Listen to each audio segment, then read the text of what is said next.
जिसको अंत काल में भगवत स्मृति नहीं हुई, भगवत प्राप्ति नहीं हुई, उसका कहीं पतन नहीं होता, कहीं नहीं होता। विश्वास करना, भगवद आश्रित है, भगवान के वचन है।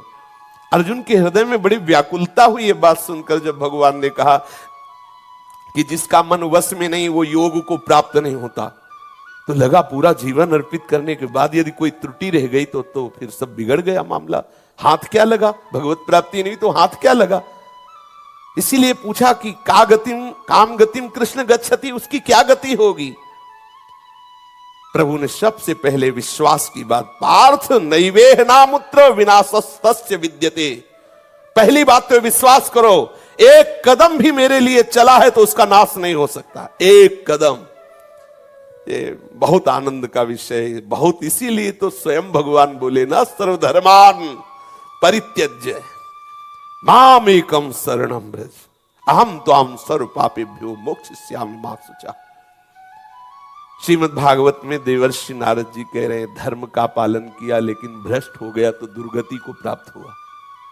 लेकिन धर्म का त्याग करके आपके चरणों का आश्रय लिया, थोड़ा भजन किया, फिर भ्रष्ट हो गया तो वो दुर्गति को प्राप्त नहीं होता। यह है भजन का बल, यह है भजन का बल। भगवान ब्रह्मा जी भागवत में स्तवन करते हैं कि बड़े बड़े ज्ञानियों को ऊंचे पद में जाके भ्रष्ट होते देखा है, लेकिन कितना भी भ्रष्ट हो भगवान के चरणों का आश्रय ले लिया तो जगत बंधनी होते देखा, जगत बंधनी। ये भगवान की शरणागति की अद्भुत महिमा है। पार्थ नैवेह नामुत्र विनाशस्तस्य विद्यते, उसका विनाश करने में कोई समर्थ नहीं जो मेरा आश्रय ले लिया।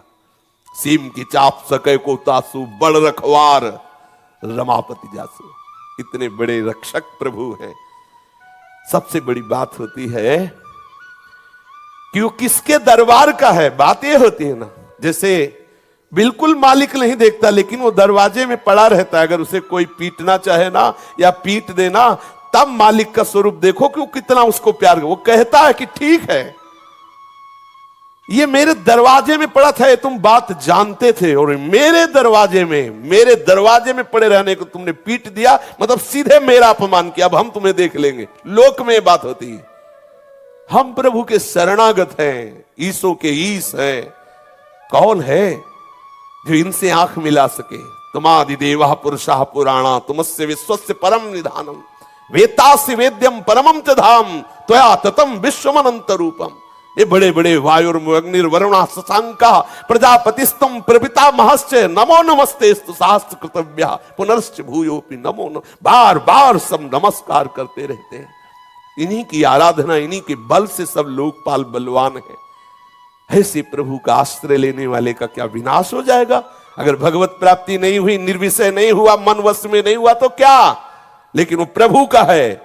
इसी सिद्धांत को सिद्धरूदास जी कह रहे, यद्यपि भक्त अनन्य जो विषय इंद्रियन बस होय कर्मठ कोटि जितेंद्रियन ते समलहन। करोड़ों जितेंद्रिय उसकी समानता नहीं कर सकते। जो अनन्य भाव से भगवत शरणागत हो गया, भगवद आश्रित हो गया, सच्चे हृदय से एक बार जिसने प्रभु को अपना मान लिया है, उसका पतन हो सकता है भला। ध्यान दीजिए, एक बार हृदय से मान लिया है कि हे लाडली लाल मैं आपका हूं, अब बराबर मन नहीं लग पा रहा, बहुत जन्मों से बिगड़ेल मन है, विषयों का चिंता, उसका पतन हो जाएगा। इतना विषय बलवान हरि के शरणागत को, प्रियाजू के शरणागत को पतन असंभव। ऐसा नहीं, यही तो हमारे निर्भय होने का मार्ग है, निश्चिंत होने का मार्ग है।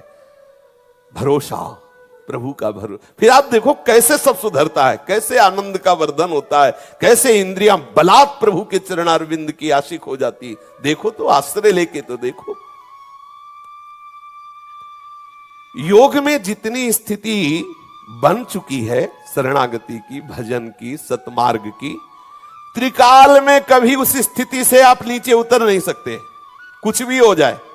जैसे आप की जो दिनचर्या है, जो भगवत आश्रय है, जितना हो चुका है अंदर का, अभी आप घोर भ्रष्ट आचरण से युक्त हो जाए तो ये थोड़ा कि सब नष्ट हो गया, वहीं रोक दिया गया। आपका सतमार्ग का सत साधन सुरक्षित बैंक में जमा हुआ है हरि की। अब आगे जो असत कर्म किया उसका दंड भोगो। जहां वो दंड भोगेगा उसमें भी दुलार रहेगा, क्योंकि आप हरि के पक्ष के हैं। उसमें भी बोले ये आदमी अमुक अमुक अपराध किया, लेकिन है किसका? बोले राष्ट्रपति का आदमी। कानून के हिसाब से वो जेल जाएगा, लेकिन उसकी व्यवस्था जनरल वो अपराधियों जैसी थोड़ी होगी। वो राष्ट्रपति का आदमी है, उसको दंड मिलेगा, लेकिन बहुत दुलार से मिलेगा। और जे भी उसका दंड होगा, जो अपराध किया, वहीं से साधना प्रारंभ हो जाएगी, वहीं से सुरक्षित, साधना में कभी बाधा नहीं। इसीलिए तो आनंदित रहो, खूब भजन बढ़ाओ। जितने नाम जप लिए ना, उसके ऊपर ही तुम्हारी गणना चलेगी, कभी नीचे नहीं उतर सकते उसके। ये भगवान के वचन है। ऐसा नहीं हो सकता है दिन भर माला जपता है, देखो पापाचरण किए, अब गया, सब नष्ट हो। नहीं, सब नष्ट का तात्पर्य वही रोक दिया जाएगा, उसका भजन रोक दिया जाएगा, आनंद रोक दिया जाएगा, सतबुद्धि वही लड़खड़ा जाएगी, उसको प्रायश्चित कराया जाएगा। और जहां प्रायश्चित हुआ तो वहीं से भजन चलेगा। वो हरिदास है, वो हरि शरणागत है, कोई साधारण आदमी थोड़ी है कि अपराध किया और सब नष्ट हो गए। जैसे धर्म कर्म नष्ट हो जाते, ऐसे ही भजन थोड़ी नष्ट हो जाता है। उसको साधन सामग्री उसकी तुरंत सुरक्षित की जाती है। यह हमारे भागवतिक विधान को समझिए। जहां हमसे गलती हुई तो सबसे पहले जो भगवत पार्षद है, दिव्य विभूतियां हैं, उसके भजन को सुरक्षित करती है। यह हमारे पक्ष की बात है। उदाहरण में जैसे भरत जी भारतवर्ष के चक्रवर्ती सम्राट, भजन के लिए सब छोड़कर एकांतवास किए, दया परवश होकर के हरिण के बच्चे में मोह को प्राप्त हो गए, आसक्ति को प्राप्त हो गए। अंतिम समय में भगवत विस्मरण और हिरण का स्मरण, अगला जन्म हिरण का। परंतु हिरण बन के कहीं हिरण भजन करता है? आप विचार करो, हिरण योनि में कहीं ऐसा विधान है? लेकिन आप देखो भजन की गति।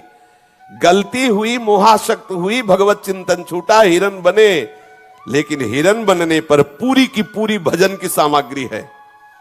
गंडकी नदी में ऐसे खड़े हो जाते हैं और उसी मंत्र का जप करते हैं जो भरत रूप में जप करते हैं। किसी भी हिरण से वो प्यार नहीं करते, क्योंकि जान गए प्यार में ही फंस गया। अब किसी भी हिरण परिकर से, अपनी मंडली से किसी से प्यार नहीं करते। हरी घास भी नहीं चरते, सूखा तृण खाते, कहीं हरी घास से राग भी ना हो जाए। ये सावधानी कहां से मिल रही? वो जो जमा हुआ भजन बल है।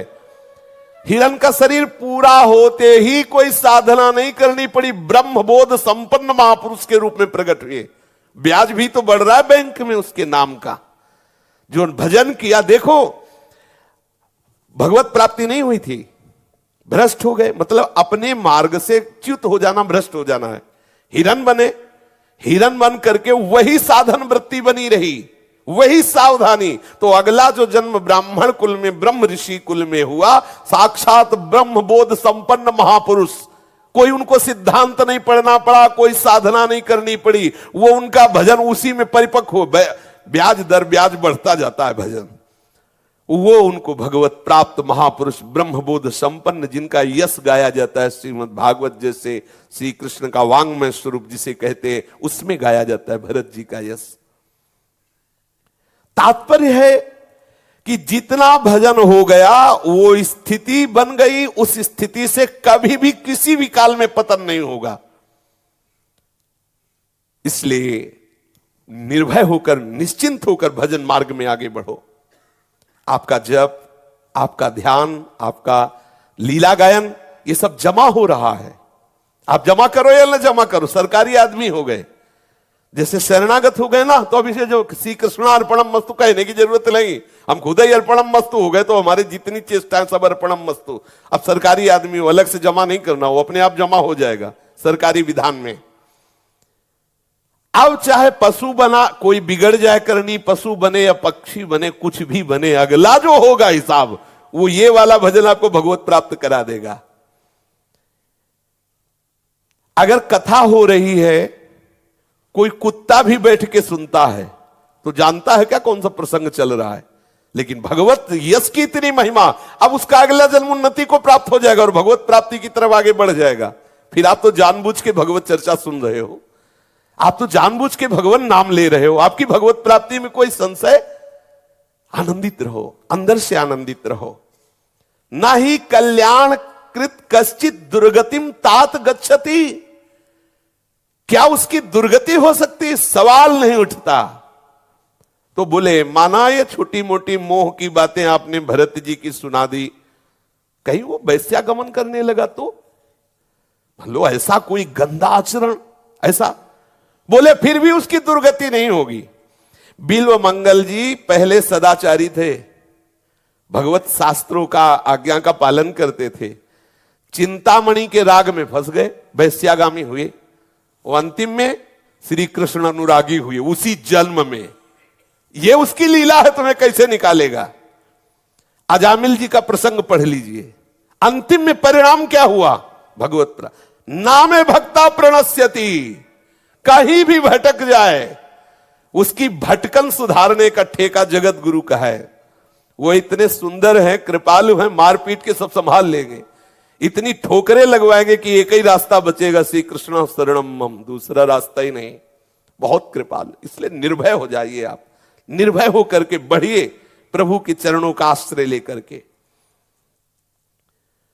भगवान कहते हैं मेरी दृष्टि सबके लिए हित में रहती है।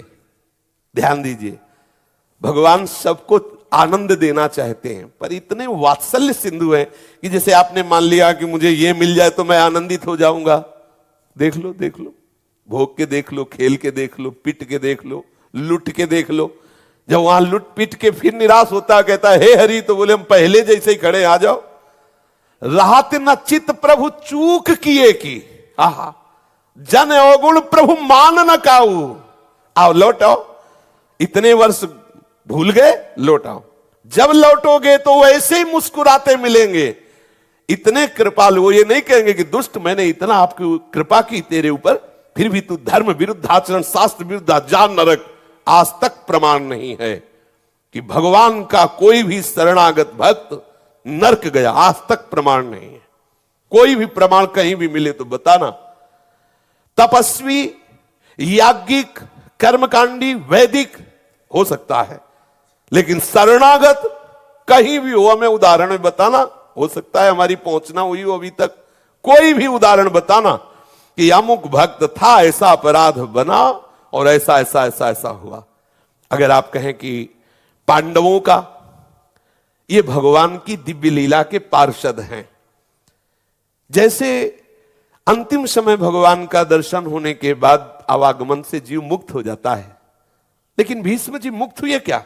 आप पढ़ के देखिए, सीधे अपने वसु रूप को प्राप्त हुए, वसु रूप को प्राप्त हुए, क्योंकि वो दिव्य लीला के पार्षद हैं। उनको लीला करने के लिए ही ये भगवान ने अवतार उनका दिया। ये कोई मनुष्य नहीं है, ये कोई कर्म बंधन युक्त नहीं है, भगवान की लीला के पार्षद है कि तुम बनो चोर, हम बनेंगे पुलिस, दोनों खेलेंगे और खेलने के बाद दोनों एक ही जगह बैठ के खाएंगे, एक ही जगह आनंद लेंगे। वो लीला के पार्षद हैं। हम लोग फंस गए हैं माया प्रपंच में।